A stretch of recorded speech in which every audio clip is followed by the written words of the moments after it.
السلام علیکم دوستو، کسی نے سوچا بھی نہ ہوگا پاکستان جیسی کنٹری میں بھی سونا نکل سکتا ہے۔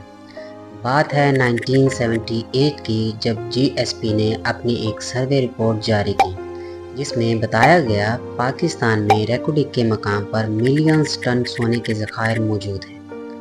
ریکوڈک پاکستان کے صوبے بلوچستان میں ضلع چاگی میں موجود ہے۔ یہ علاقہ ایران اور افغانستان کی سرحد کے قریب ہے۔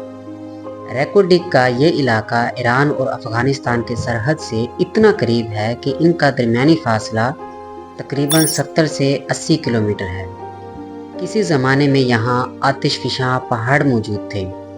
کسی کو کیا ہی پتا تھا ان ریت سے بھرے ٹیلوں اور پہاڑوں میں تقریباً 12 ملین ٹن تانبے اور 21 ملین اونس کے ذخائر موجود ہوں۔ سونے اور کاپر کے یہ ذخائر صرف چاگی تک ہی محدود نہیں ہیں، اس کے علاوہ سندھ، تافتان اور ریکوڈک بھی شامل ہیں۔ ذخائر کا یہ سلسلہ سینکڑوں کلومیٹر تک پھیلا ہوا ہے۔ سونے کے یہ ذخائر دنیا کے 5ویں بڑے ذخائر بھی ہیں۔ ایک اندازے کے مطابق ان کی مالیت $100 ارب سے بھی زیادہ ہے۔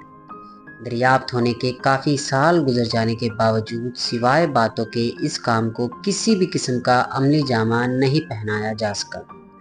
1990 میں ایک آسٹریلین کمپنی نے یہاں کام کرنے میں دلچسپی دکھائی کیونکہ ان کو یہاں پر سرمایہ کاری کے بہت سے مواقع نظر آ رہے تھے۔ سال 1993 میں اس آسٹریلین کمپنی BHP کا بلوچستان کی گورنمنٹ کے ساتھ ایک ایگریمنٹ سائن ہوتا ہے، جس کے مطابق بلوچستان کی گورنمنٹ کا 25% اور BHP کا حصہ 75% طے ہوا۔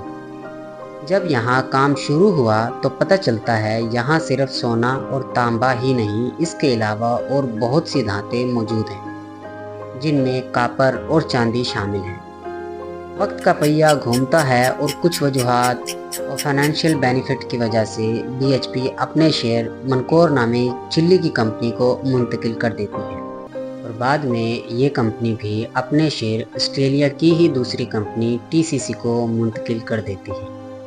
بلوچستان کے کچھ حلقے اس پروجیکٹ سے زیادہ خوش نہیں تھے کیونکہ یہ پروجیکٹ وہاں کے لوگوں کو چند نوکریاں دینے کے اور کچھ نہ دے پایا۔ سال 2011 ڈاکٹر سمر مبارک مند ایک کرپشن کو پوائنٹ آؤٹ کرتے ہیں۔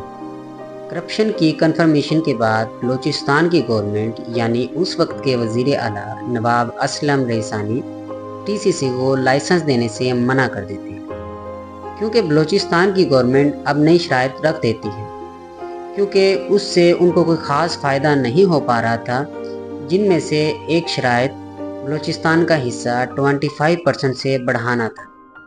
TCC اس کیس کو سپریم کورٹ میں لے کر جاتی ہے۔ اس کیس کی سماعت 3 رکنی بینچ کرتا ہے۔ بلوچستان کی گورنمنٹ کی طرف سے سپریم کورٹ میں یہ بتایا جاتا ہے کہ سونے کو مائننگ کے بعد ریفائنری کے لیے TCC سونے کو باہر لے کر جا رہی ہے، جس کے بعد سپریم کورٹ کا فیصلہ بلوچستان کی گورنمنٹ کے حق میں آیا۔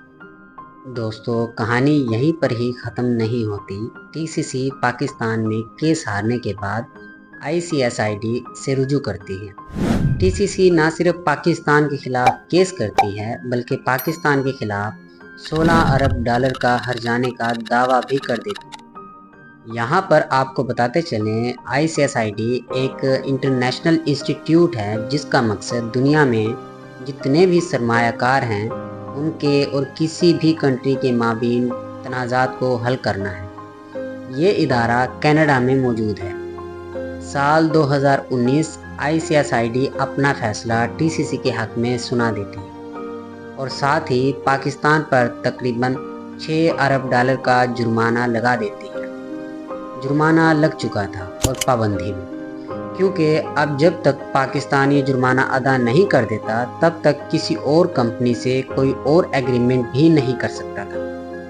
ICSID ایک انٹرنیشنل انسٹیٹیوٹ ہے، اس لیے فیصلہ ماننا بھی مجبوری تھی۔ فیصلہ آنے کے بعد پاکستان نے اپنی سر دھڑ کی بازی لگانا شروع کر دی کیونکہ اس سے پاکستان کو بہت نقصان ہو رہا تھا۔ پاکستان نے اپنی قانونی ٹیم بنائی اور اس فیصلے کے خلاف اپیل دائر کر دی۔ مذاکرات کیے، مشاورت جو ہو سکتا تھا کیا تاکہ اس کیس کو ختم کیا جا سکے۔ سال 2019 پاکستان اور ٹی سی سی میں آؤٹ آف دا کورٹ مذاکرات طے پا جاتے ہیں۔ 9.4 بلین دینے اور $3 ارب سے زائد رقم معاف کرنے پر اتفاق ہوا۔ اس کے بعد کیس ختم ہونے کے ساتھ ہی ایگریمنٹ بھی ختم کر دیا جاتا ہے۔ سال 2022 میں ایک بیرک گولڈ نامی کینیڈین کمپنی کے ساتھ ایگریمنٹ سائن ہوتا ہے، جس کے مطابق 50% بیرک گولڈ کمپنی کا اور 50% پاکستان کا حصہ ہوگا۔ پاکستان کے 50% میں سے 25% بلوچستان کی گورنمنٹ کا اور 25% وفاقی گورنمنٹ کا حصہ ہوگا۔ اس ایگریمنٹ میں اس بات کی یقین دہانی کروائی گئی کہ ماضی کی غلطیاں پھر سے نہیں دہرائی جائیں گی۔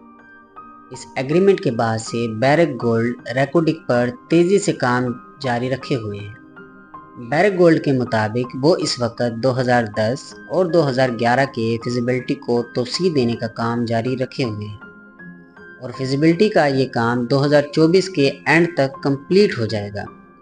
سال 2028 تک یہاں کی پیداوار متوقع ہے۔